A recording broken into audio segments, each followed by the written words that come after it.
Muy Muchas bien. gracias por estar hoy aquí. Aunque somos poquitos, espero que sea de interés y también anunciar, porque hoy recibimos la noticia de que CETIS está dentro eh, del grupo que América Economía acaba de anunciar como las mejores universidades. Dentro de las de México estamos en tercer lugar. Entonces creo que es una bastante relevante noticia, hay que cacarearla, como dicen por ahí, ¿verdad? Y gran parte es de estos esfuerzos que hacemos en este tipo de conversatorios, donde la idea es un poquito de lo que tenemos los profesores, nuestra experiencia, compartirla, pues con todos los que tengan interés en entender cómo es la dinámica de la empresa familiar y de la familia empresaria. Hoy vamos a tocar un tema que es por demás interesante, que tradicionalmente no se le maneja de esta forma hasta que no se conoce, que tiene que ver precisamente con el tema de propiedad y el tema de mando en la empresa familiar. Pablo, no sé si tú quieres hacer un comentario para empezar. Bueno, ¿no?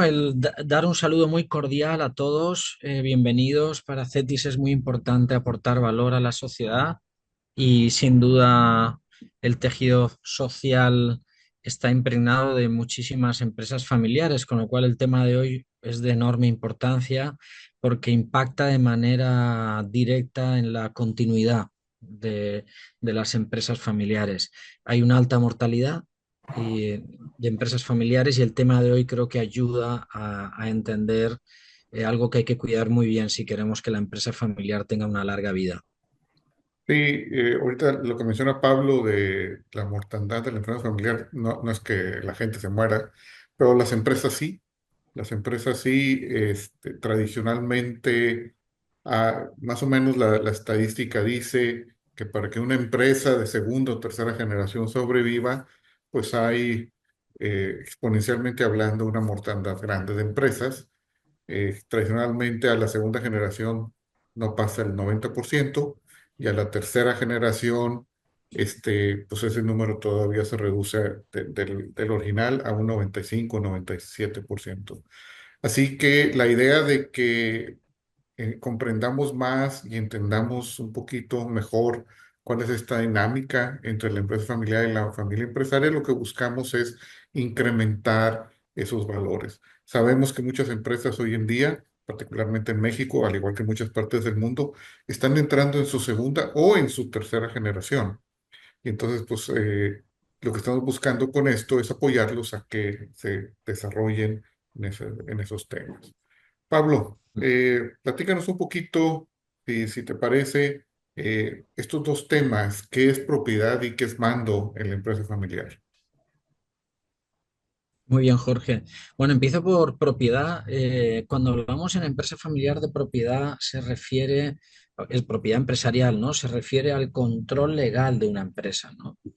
Eh, a los propietarios, ¿no? A los que tienen el derecho legal, ¿no? De tomar decisiones empresariales estratégicas. Las empresas pueden poseer propiedades intangibles, ¿no? Como marcas registradas, patentes, derechos de autor, etcétera, ¿no?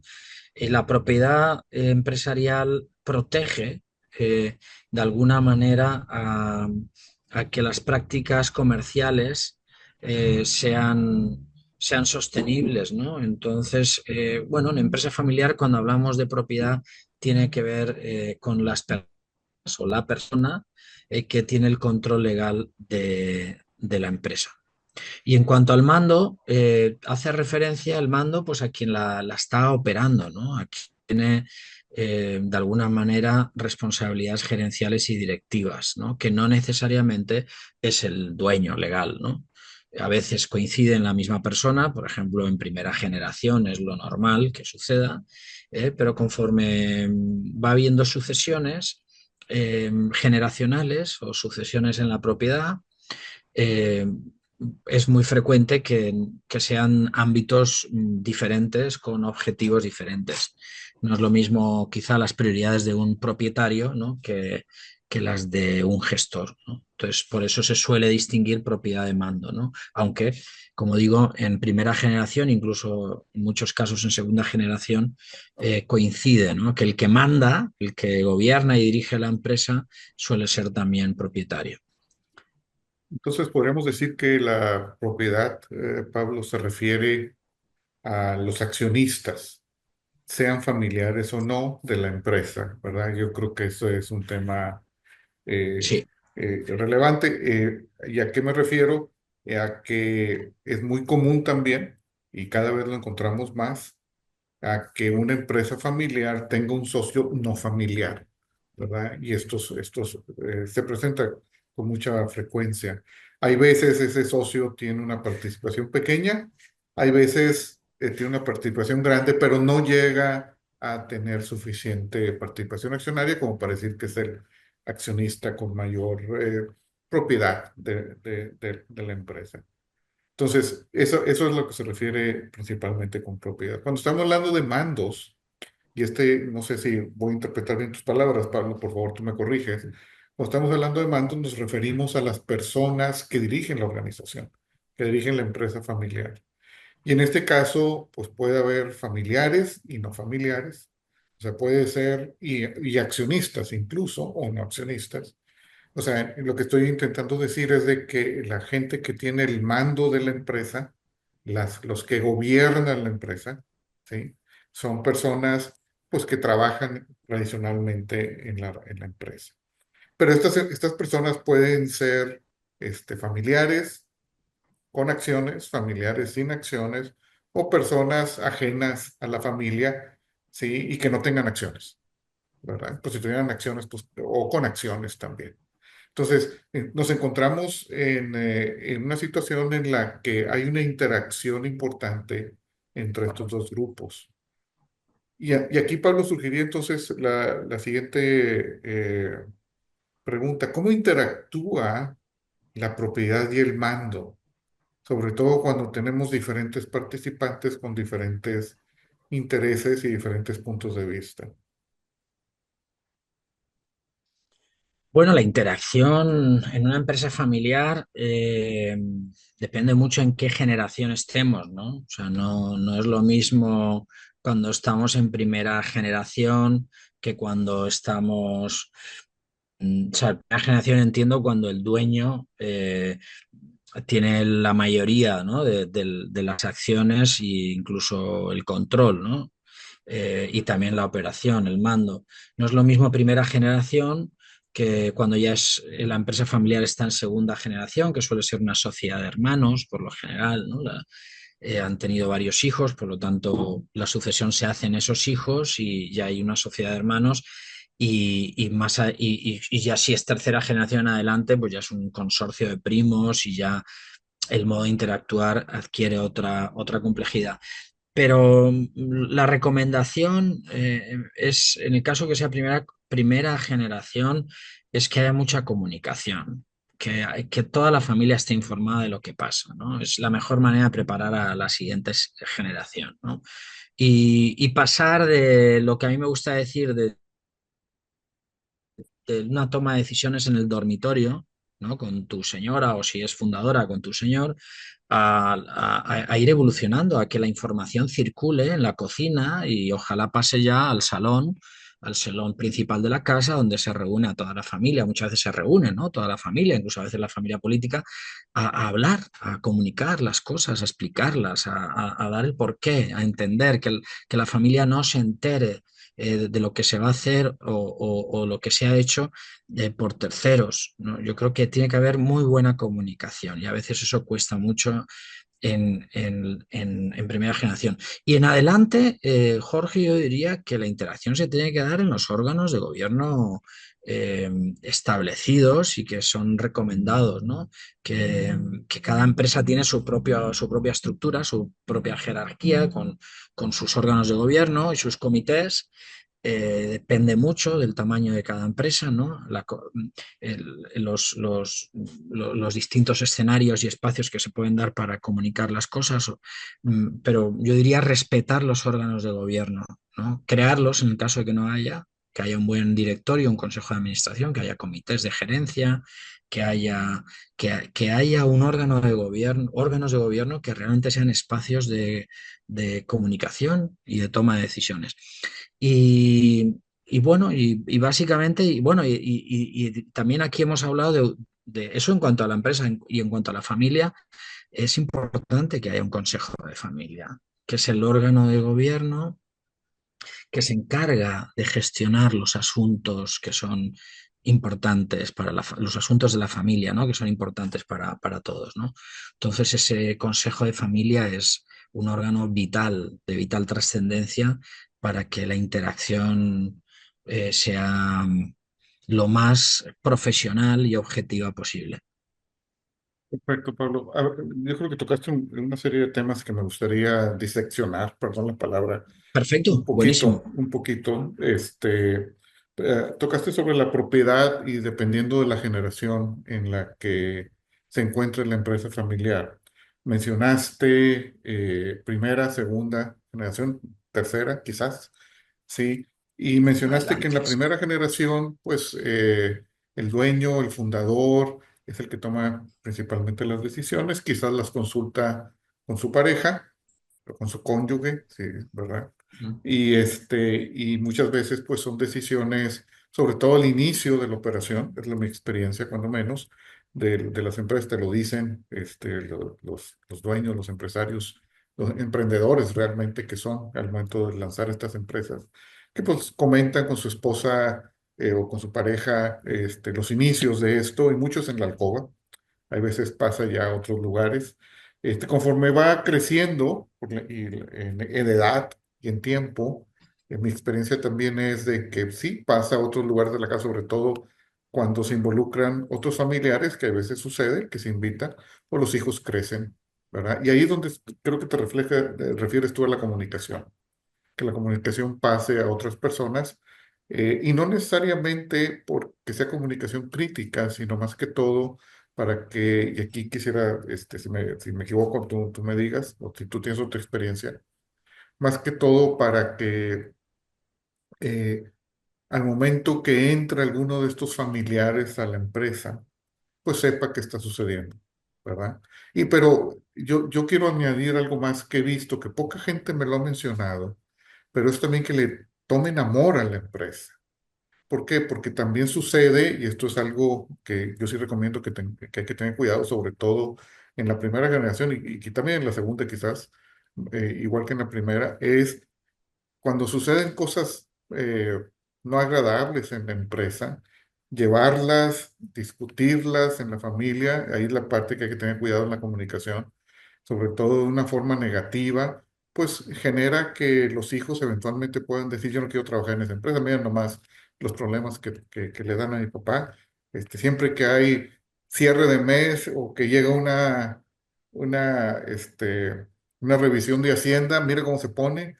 ¿Verdad? No le podemos ni hablar. Teníamos vacaciones y no nos llevó de vacaciones.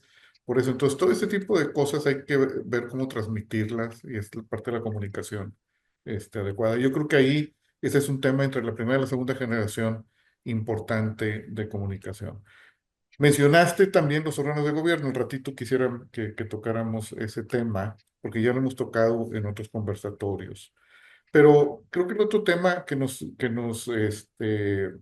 impacta el día de hoy, pues tiene que ver la parte de mando, ¿sí? Cuando estamos en primera generación, por supuesto, pues el propietario de la empresa, el emprendedor, este, el mero mero, ¿sí? Pues él es el que toma todas las decisiones prácticamente. Batallan mucho, incluso yo lo he visto en empresas grandes a delegar a alguien para que le tome decisiones. A veces contratan gerentes o jefes y no quieren que superen precisamente porque quieren seguir tomando ellos la decisión. Bueno, esa es en primera generación y tradicionalmente es mucho de esto que se da y eso es lo que tiene que ver con el mando. Sí se refleja también en muchas ocasiones en la segunda y tercera generación. Pero al momento que se empiezan a ampliar las personas que pueden participar o que la empresa se institucionaliza más, se profesionaliza más, el mando empieza a cambiar. Incluso es muy común que cuando una empresa ya tiene cierto tamaño, cierta cantidad de años, cierto tamaño, pues las decisiones ya no las toma el dueño específicamente, sino las toman los empleados de la empresa, sobre todo si fue profesionalizada. Al momento que profesionaliza una empresa, pues creo yo que pues ya se contrata gente más profesional, que se le mide con cosas mucho más específicas, sus resultados, etcétera. ¿Voy bien hasta ahí, Pablo? ¿O tú tienes algún comentario antes de entrar a otros dos temas que creo que tocaste que tienen que ver con órganos de gobierno y tamaño de la empresa? Virtuales. Sí, vas muy bien. Algún... Yo luego quiero comentar un tema sobre, Ah, sobre ok, la sí. propiedad, pero Mañana. vas muy bien, Bueno, Jorge. Adelante. Bien, entonces, bueno, quería entrar entonces en el otro tema que tocaste de los órganos de gobierno. Este es un tema también que ya hemos tocado en algún otro conversatorio y hay veces le queremos achacar todo a los órganos de gobierno, pero mi experiencia me dice que los órganos de gobierno tienen que surgir de algo más o menos natural de la empresa y de la familia. Los órganos de gobierno tradicionales en una empresa es el consejo de administración y el consejo de familia. Entonces, en el consejo de administración, pues tradicionalmente, sobre todo cuando, y aquí va la relación con tamaño y también con propiedad. Cuando la es primera generación, pues generalmente el consejo de administración es para cumplir un requisito legal. ¿Sí? En México, como en la mayor parte de los países que tienen más o menos leyes mercantiles, pues se exige que haya un consejo de administración que sea el órgano que supervise la operación de la empresa, ¿sí? El consejo de administración generalmente le reporta al consejo de accionistas. ¿Por qué se hace así? Porque si ustedes tienen 10,000 accionistas, pues no quieren que los 10,000 estén participando en la operación, eso es imposible. Pero ¿qué pasa cuando tenemos uno solo, que es el dueño? O es el que concentra el 99,9% de las acciones. Pues no hay mucha, que es algo que sucede mucho en las empresas, sobre todo primera generación, pues no hay mucho accionistas, ¿verdad? El consejo de administración lo controla él mismo, ¿sí? Y pues él indica al director general que muchas veces es el mismo, que es lo que hay que hacer, ¿verdad? Y ahí es donde viene la parte de mano. Pero ¿qué pasa cuando ese órgano de gobierno, el Consejo de Administración, empieza a profesionalizarse? ¿Qué pasa cuando el mando, o sea, las personas que cooperan la empresa, pues empiezan a ser personas no familiares o que no tienen acciones? Ahí es donde el Consejo de Administración se vuelve un órgano crítico en donde es muy común, sobre todo en las empresas familiares, que los accionistas o el principal accionista participe. Y si es el principal accionista, generalmente es el presidente del Consejo de Administración, que tiene voz, voto y veto de las decisiones. Y ese es el órgano de gobierno que yo creo que Pablo está hablando, de seguro es el que Pablo está hablando, pero todavía desde que esta última parte que lo describí no se ha profesionalizado. Un órgano de gobierno profesionalizado es un órgano que mide las acciones que toma la empresa y la dirección general. ¿Sí? Y entonces, y tiene un plan estratégico en donde compara cuál es pues la evolución de la operación que tiene la organización. También esto ya en la siguiente evolución, pues el órgano de gobierno, el Consejo de Administración en este caso, pues ayuda a facilitarle y ayudarle al director general la operación, ¿verdad? Para que salga adelante lo mejor posible.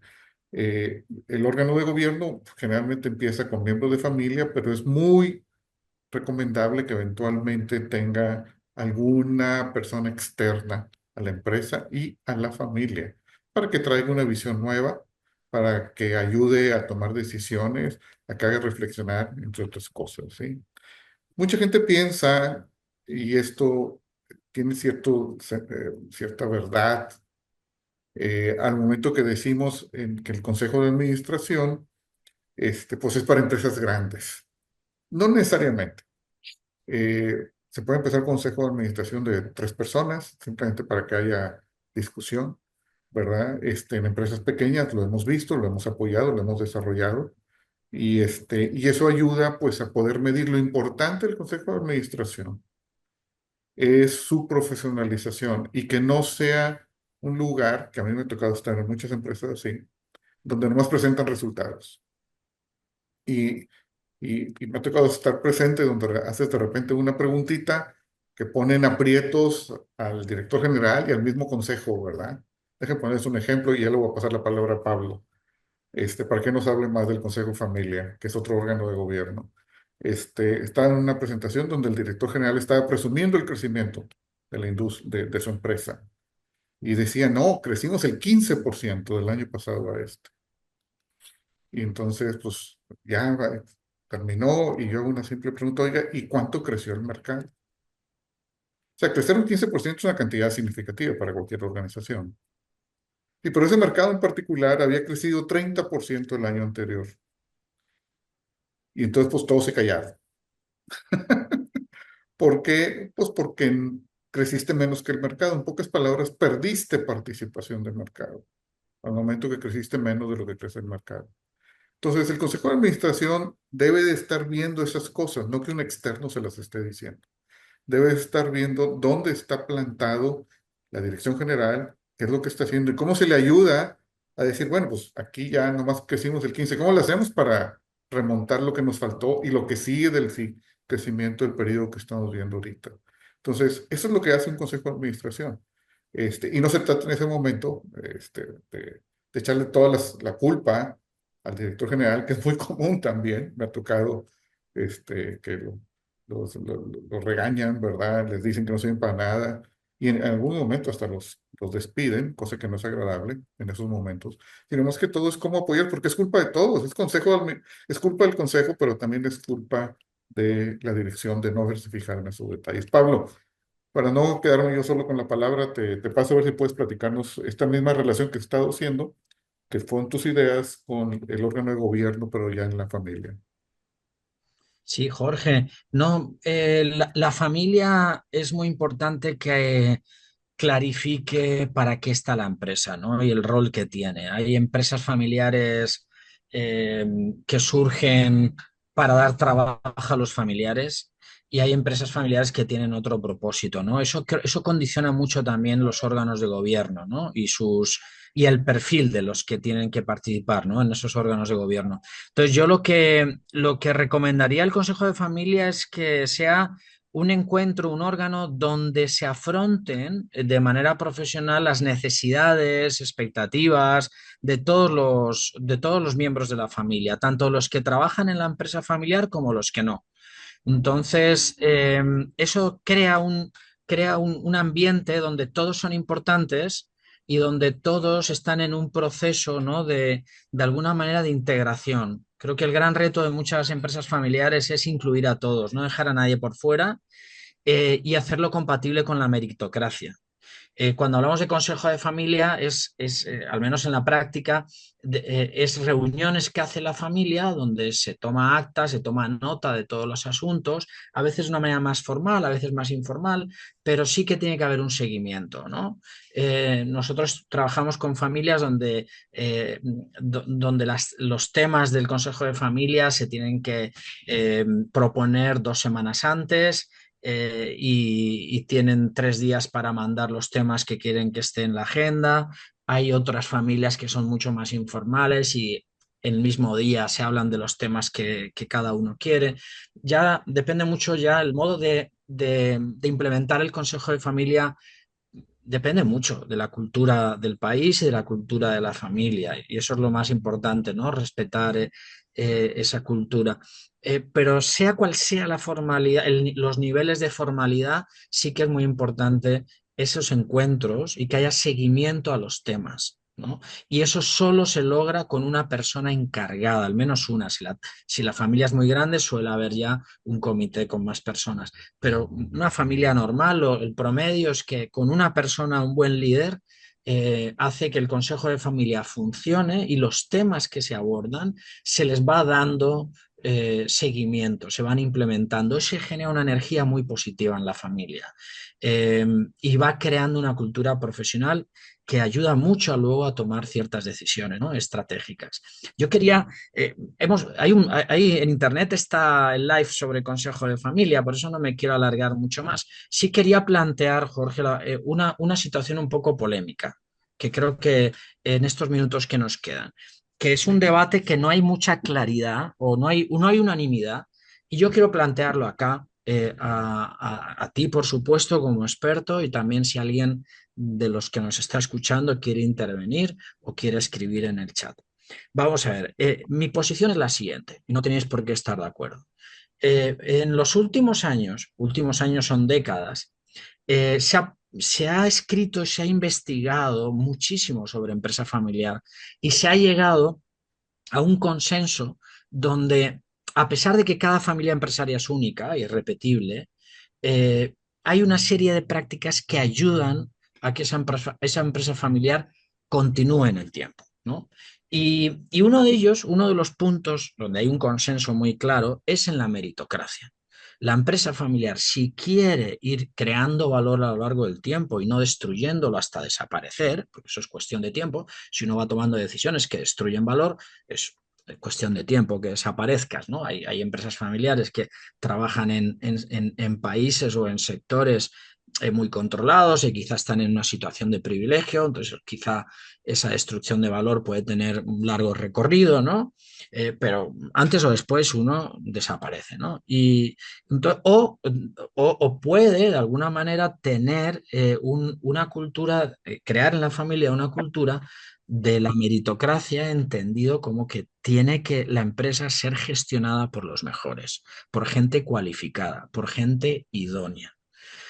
Esto es un consenso muy claro no solo a nivel de academia de investigación, sino también de los consultores. ¿Cuál es el tema polémico que yo quiero aquí plantear? Polémico entre comillas, ¿no? Porque sé que hay gente que no está de acuerdo. Es el darnos cuenta que esa meritocracia, eso que es una buena práctica a nivel gerencial, de nada sirve o de poco sirve si no se eleva a nivel de propiedad. Y eso le cuesta mucho a los propietarios, a los padres y a las madres, en algunos países aún más. Eso de decir, no todos mis hijos son, o sea, todos mis hijos son iguales, ya todos los quiero por igual, entre comillas, ¿no? Pero no todos tienen que heredar por igual la empresa, la propiedad de la empresa. Eso es destruir valor. En la mayoría de los casos es destrucción de valor, porque yo conozco pocos casos donde la siguiente generación estaban todos en igualdad de idoneidad. Y a veces había una disrupción muy importante, gente que no estaba cualificada no tenía ni visión empresarial ni competencias empresariales y heredaban la empresa. Y muchas veces hay un tema muy emocional donde decir, yo no puedo hacer esa distinción entre hijos. Yo creo que es una reflexión que hay que hacer. La meritocracia en empresa familiar garantiza la continuidad en el largo plazo, pero no solo si se implementa a nivel de gestión, sino si se eleva esa meritocracia a nivel de propiedad, ¿no? Al menos en el sistema económico mercantil español, el poder último radica en la propiedad. Sea, puedes traer al mejor gerente del mundo que su gestión puede ser totalmente ineficaz, ¿no? Y puede no lograr los objetivos, ¿no? Si la propiedad no está cualificada, no es idónea. Entonces, no sé, yo tengo muchos casos pasa que obviamente son casos negativos, donde uno no va a hablar de ellos, pero donde se hizo mal la sucesión de la propiedad y eso acabó mal. Entonces, sí, yo invito a todos los que nos estén escuchando a que no solamente inicien procesos de meritocracia, de ir ganando espacios de meritocracia en la gestión de la empresa, sino también que trabajen muy bien en la sucesión a nivel de propiedad. Hay mecanismos para proteger que la empresa familiar, el control, esté en gente cualificada, gente idónea. No sé, Jorge, si te hace sentido esta reflexión, porque como el Sí, tema de hoy es quiero, propiedad y mando, creo que me parece que es un tema interesante decir, oye, ¿cuáles las condiciones o el mérito que hay que tener para heredar la propiedad de una empresa, ¿no? mira, en alemán hay una palabra que me gusta mucho, no sé si alguien sabe qué alemán. Yo viví un tiempo en Alemania Hay una palabra que me gusta mucho que dice Jein. Ya en alemán es sí y nein es no. O sea, sí y no. No, sí y no. Sí. Pero mira, a lo que voy es a Por esto. eso, Ahí voy. A lo que voy es a esto. Cuando estamos hablando de órgano de gobierno como Consejo de Familia, uno de los temas muy importantes, y nomás quiero dejarlo claro, es que el Consejo de Familia no tiene mando sobre la empresa familiar. ¿Ok? Tiene influencia, que eso es diferente, pero no indica qué se haga en la empresa familiar. ¿Por qué tiene influencia? Pues porque son las mismas personas o tiene relación con el consejo de administración, tiene relación con los accionistas de la empresa, ¿sí? Que son familiares que están en el consejo de administración. Ahora bien, lo que dice Pablo de la propiedad que se relaciona con el mando y con el tema de meritocracia, creo que es un tema que debemos de incluir en algunos de los conversatorios, Pablo. Creo que no lo hemos incluido, meritocracia, pero a lo que quiero mencionar de la meritocracia es lo siguiente. Y sobre todo al momento que se heredan las acciones de la empresa y que es un tema que les toma mucha reflexión y mucho miedo a los accionistas o al accionista principal, ¿verdad? Al momento que necesita pasar sus acciones. Y aquí hay muchos mecanismos para poderlo hacer, eso ya también podremos verlo en otro conversatorio. Pero lo que voy es, eh, la meritocracia, desde el punto de vista que lo puso Pablo, pues tiene sentido que las acciones de la empresa pues pasen a las personas que entienden cómo funciona la empresa. Estoy de acuerdo 100% con Pablo en eso y eso sería la meritocracia. Sin embargo, como papás, que es tradicionalmente lo que sucede, el fundador de la empresa pues es un papá que ha tenido algunos hijos y si no ha tenido hijos, generalmente se hacen de sobrinos, ¿verdad? Que tienen también cierto lazo consanguíneo. Y es muy común algunas decisiones de las que voy a tomar, no todas son iguales. Digo, algunas decisiones que voy a mencionar, no todas son iguales. A veces les deja a todos por igual la empresa. Otras muchas veces les deja a los hombres las acciones y a las mujeres las propiedades de terrenos, casas y otras cosas por el estilo.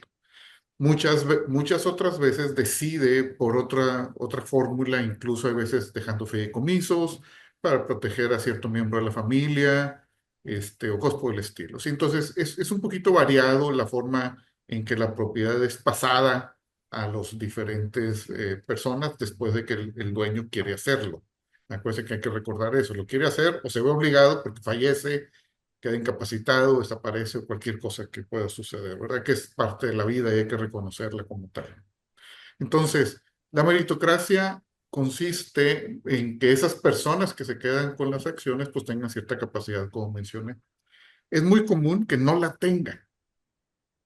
¿Por qué? Porque al momento que las familias van creciendo, pues no todo el mundo está interesado en la misma empresa. Yo ya mencioné situaciones en las que muchas veces pues rechazan participar en la empresa.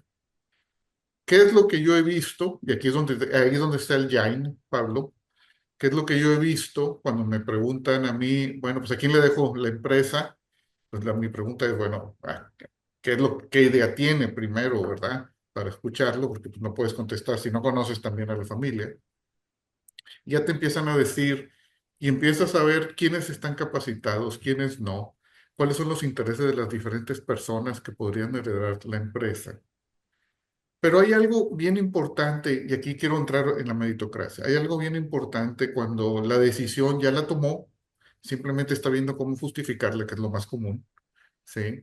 Y entonces, ¿qué haces como asesor? Pues le dices, bueno, una de las primeras cosas que tienes que hacer, y en esto Pablo y yo hemos participado en cursos, es entrenar al accionista a ser accionista. Y eso es algo que se capacita. ¿Sí? Y hay que explicarle cuál es su responsabilidad, hasta dónde llega, cómo leer un estado de resultados, qué derechos tiene, ¿verdad? Y qué obligaciones tiene también. Y ahí es donde empieza un poquito a comprenderse esa meritocracia. El que nos caigan las acciones por obra y gracia del Espíritu Santo sin tener idea de cómo funciona la organización, lo más probable es que la lleve al fracaso.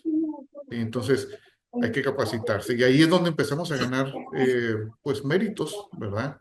Eh, y esa visión no la tienen todos. Y es bien importante desarrollarla. Al mismo tiempo, el gusto por la empresa, entender qué Sí, sucede, que es un tema que ya mencioné, que también cae un poquito en esa meritocracia. Hay gente, hay personas que al momento que van creciendo dicen, a mí no me interesa nada de esto, no quiero estar nunca aquí, yo me voy a ir de músico, de bailarín o de otra cosa que no tiene nada que ver con la empresa. Pablo, ya nos pasamos un poquito, si quieres sí, concluir sobre este tema sí, y dejamos estos solo dos una. temas que toqué para otro conversatorio. Perfecto, no, solo una breve reflexión, y es que a mí me han preguntado varias veces qué criterio debe aplicarse en la sucesión, ¿no? A la hora de repartir las acciones. Incluso, por ejemplo, recientemente me preguntaban, oye, ¿hay que hacer distinción entre los hijos que han trabajado en la empresa y los que no han querido trabajar? Los que han trabajado les doy más acciones o no, y entre los que han trabajado le doy más al que ha remado más y ha conseguido mejores resultados. En cambio, había una persona que trabajó pero a medio tiempo, entonces a esa persona le doy menos. Es una pregunta, yo lo que quería mencionar es que es una pregunta trascendental. La propiedad es realmente creo que en todos los países, puede ser que en alguno no, pero es donde es el poder último radica en la propiedad. Y es un tema de vital importancia y que hay que hacerlo, hay que planificarla muy bien, la sucesión, para que esa sucesión no destruya valor. Hay un compromiso. El empresario tiene un compromiso con la sociedad, no solo con su familia, con todos los grupos de interés, no solo con uno, por muy importante que sea. Y eso implica una responsabilidad estratégica de saber planificar, ¿verdad? Lo mejor para todos, que va a ser también para la familia. Y no es fácil, porque también tengo un caso donde la sucesión había claramente en una generación unos mucho más cualificados que otros, pero no sucedía con los nietos, o sea, con los hijos. A veces el papá, quien se ha dedicado a otra cosa, y no, a veces tiene un hijo muy de enorme cualificación para luego, que si hubiera heredado la empresa, las acciones de la empresa, luego podría aportar mucho valor. O sea, yo adelanto, no es un tema fácil, es un tema muy complicado, simplemente invitaros a que os asesoréis muy bien y por expertos, porque tiene una trascendencia máxima. Esta es mi última reflexión, Jorge, agradeciendo a todos el que nos hayan acompañado y un placer enorme haber compartido contigo este espacio. Abrimos el foro para si quieren hacer una pregunta, lo pueden hacer a voz alzada, abriendo el micrófono o escribiendo en el chat. Tenemos todavía tiempo y con mucho gusto pues les pasamos nuestra experiencia, nuestras opiniones sobre lo que tengan ustedes aquí como asistentes, por favor.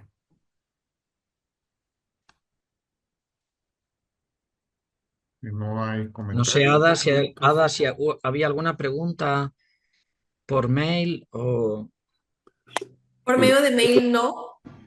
A ver, Aquí invitaría a que abran el micrófono, Ujú. si gustan. Veo que José Santiago abrió el micrófono. Adelante.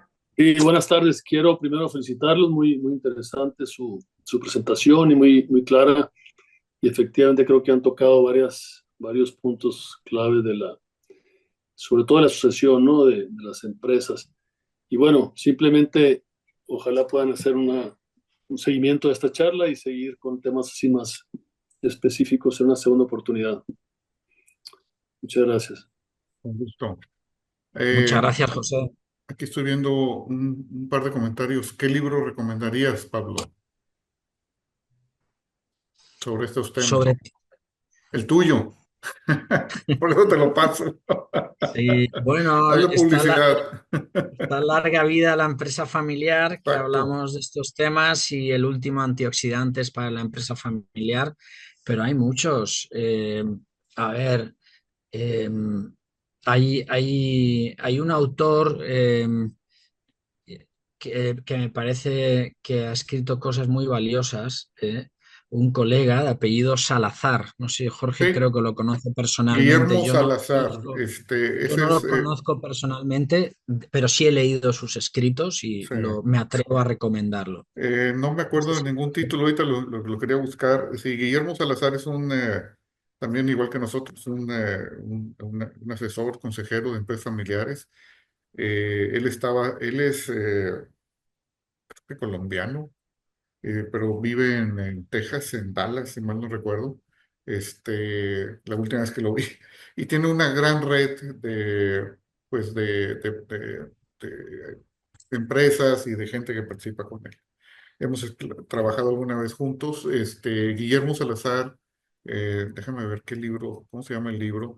Él es alguien que podría ser, de su libro, ahorita te digo eh, cuál es el libro.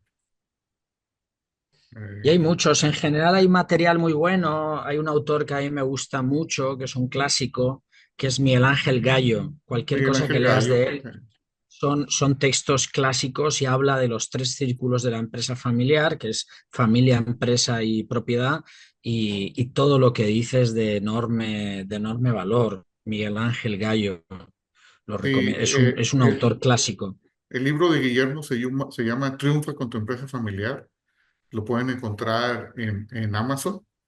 Sí, el que menciona Pablo de este autor Gallo, está basado mucho en los tres famosos círculos de la empresa familiar, que son familia, propiedad y empresa, y esto está basado en los primeros estudios que se hicieron, si mal no recuerdo, de Harvard de 1982 con Taguri y Davis, que fueron los que Sí. desarrollaron ese concepto de los tres círculos.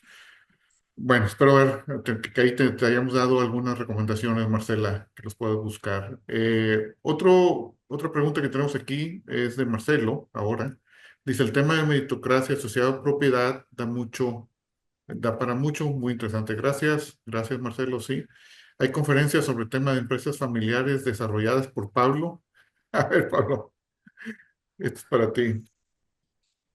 Perdón, hay conferencias sobre el tema. Hay material en YouTube, hay material en YouTube y, bueno, y están, si dices conferencias grabadas, hay algunas en YouTube, Sí, sí. sí, Y luego también. tenemos nosotros un programa con CETIS. CETIS Universidad tiene un programa que lo hace cada 2 o 3 años, lo lanza al mercado. No recuerdo bien, Jorge ha dirigido y ha diseñado varias ediciones y ese sería una ocasión muy buena también de asistir a esas conferencias con ponentes de distintas ciudades de México. Es un programa de mucho valor que yo estuve en uno de ellos organizado por el doctor Weiss. Sí, es un seminario de empresas familiares. Eso no hay una fecha, simplemente es casi sobre demanda que lo organizamos. Pero bueno, esa es otra opción y ahí podrían encontrar también en YouTube alguno de estos. La última pregunta que tenemos dice si pudieran compartir algún caso de éxito en el que se dio la meritocracia como instrumento para definir la propiedad. Sería interesante. No sé si tú tengas uno. Yo Pablo, que te conozco, venga así yo alguno conozco, rápido. bueno, un caso muy famoso es el de Babé en Galicia, una empresa centenaria, ¿no? Y reconocen que fue clave un compromiso de la familia por periódicamente hacer una poda en la propiedad. Porque una de las grandes ventajas de las empresas familiares es la agilidad en la toma de decisiones. Entonces, pueden ser mucho más resilientes que las no familiares por esa capacidad primero, de una unidad ante los problemas y una capacidad de reaccionar rápido. Esa ventaja de las empresas familiares se pierde cuando la propiedad está muy atomizada. Entonces, no es fácil llegar a ser una empresa de más de 100 años, haber pasado 2 guerras, expropiación del gobierno, o sea, no es fácil, cosas mucho más graves que una pandemia. No es fácil mantenerse ahí siendo una empresa líder en su región y ellos reconocen que fue un tema clave la propiedad. Y hay un compromiso de todas las ramas familiares que periódicamente en las asambleas familiares y en los consejos de familia es un tema que se trata y se habla y se negocia quién está dispuesto a vender. Y hay ese compromiso para que la propiedad esté en pocas personas y en las más cualificadas. Yo tengo otro caso, es un poquito diferente. En este caso, el accionista principal falleció de muerte natural. y entonces los hijos eran pequeños, eh, y entonces, ¿cómo heredar la empresa con una esposa que no sabía nada del negocio realmente? No tenía capacidad de empresarial ninguna. Sí, y entonces se enfrentó pues, la familia, el resto de la familia, a apoyarla precisamente para decidir a quién pasar esto. Y entonces, ¿qué fue lo que decidieron? Una hermana de esta persona que falleció, del dueño, pues había trabajado desde que la empresa empezó, pero no era propietaria. Entonces decidieron pues pasarle parte de las acciones. Otras acciones se pasaron al resto de la familia, pero esta persona, la hermana, fue la que pues conocía más la empresa y es la que la ha sacado hacia adelante. Esto ya sucedió hace 15 20 años. Yo estuve ahí en este proceso y pues la empresa ha crecido y se ha vuelto una empresa pues ya de más de 1.000 millones, ¿verdad? Entonces, cuando era una empresa en ese momento quizás de unos 200 500 millones. Entonces sí ha hecho, sí, esto tiene efecto precisamente porque esa persona conocía la empresa y tenía sentido que le hiciera crecer para el resto de la familia. Pablo. Yo tengo un caso, pero alguno podrá decir que no es de éxito. En mi visión de la empresa, familiar sí, porque mi visión siempre es, entiendo que hay una responsabilidad con toda la sociedad, va más allá de la familia. Es un caso que a mí me gusta mucho, sé que quizá algunos no estéis de acuerdo. Una empresa familiar del sector turístico decidió, eran tres hermanos, eran cuatro o cinco hermanos los que habían heredado del fundador, de su papá, y se reunieron entre ellos y dijeron, había varios, casi la mitad, que no tenían hijos, y los que tenían hijos, ninguno estaba cualificado. Y se reunieron los hermanos y decidieron venderla a otra empresa familiar del sector. Entonces sigue siendo empresa familiar porque pertenece a otra familia, pero ellos dejaron de ser empresa familiar.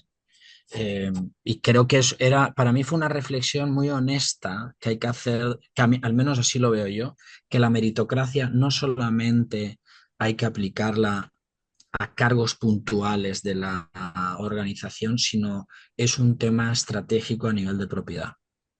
Sí, ese es un tema muy importante, Pablo. Muchas veces la gente cuando hereda, sobre todo, dice, esto ya es mío, ya lo tengo, lo quiero mantener. Y muchas veces, si no tienes la capacidad, pues hay que reflexionar en ello y pasársela a alguien que sí la tenga.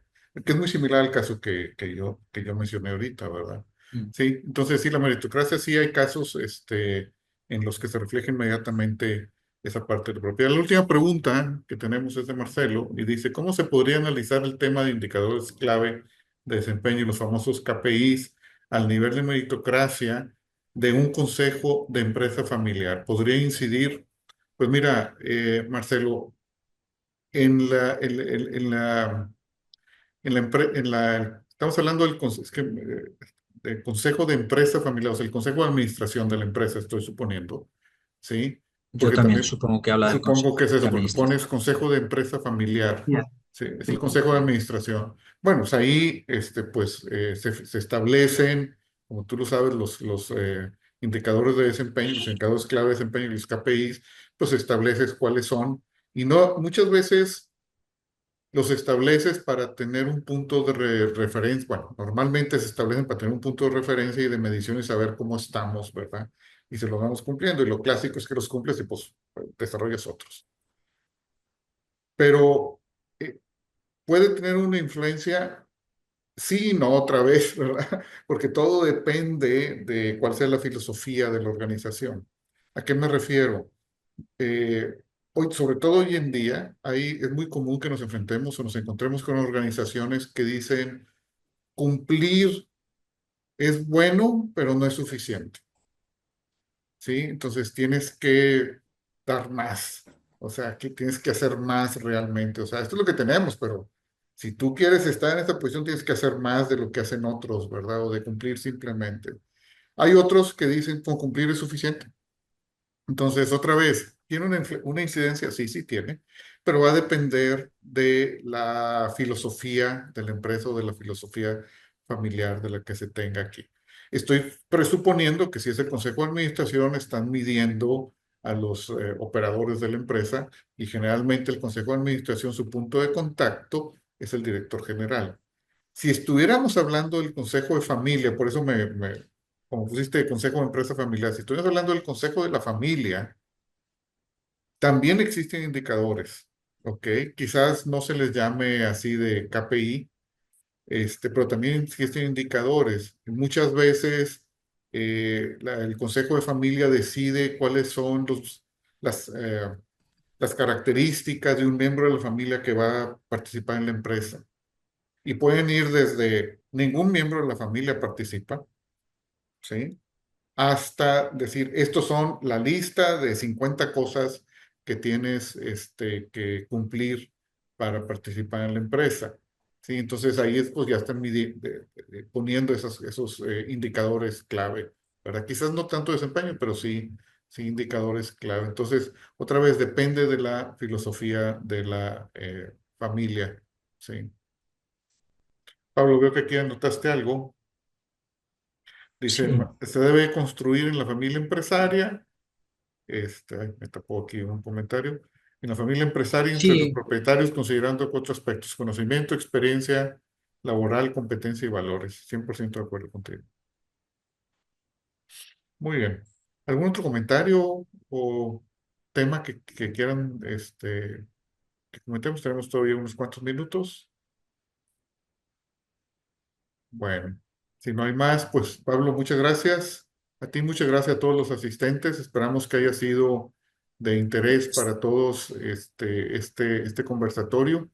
Y pues los esperamos en el siguiente, que será aproximadamente dentro de un mes. Ada, aquí Serrano es nuestra promotora de esto y siempre tenemos un grupo pequeño, pero siempre hacen preguntas interesantes y esperamos seguir con ustedes. Pablo, no sé si quieres decir algo para cerrar. Iba a dar las gracias a Ada Serrano por su siempre eficaz apoyo y a todos los presentes por habernos acompañado el día de hoy. Y con Muchísimas gusto. gracias. Nada más voy a interrumpir para disculparme porque hubo un error aquí con el envío de la liga para conectarnos al Zoom. Generalmente usamos un sistema que no nos genera muchos problemas, pero tuvimos ahí una situación. Con mucho gusto estaríamos enviando la liga para los próximos conversatorios que tenemos de forma mensual. Ya lo estamos trabajando para que no haya ningún problema. Estarán recibiendo de nuestra parte por ahí las próximas invitaciones. Con gusto nos vemos con todos ustedes. E inviten a más gente que participe, que nos escuche, que reflexionen con nosotros, que hagan preguntas y pues muchas gracias. Buen día a todos. Hasta luego. Hasta luego, éxitos.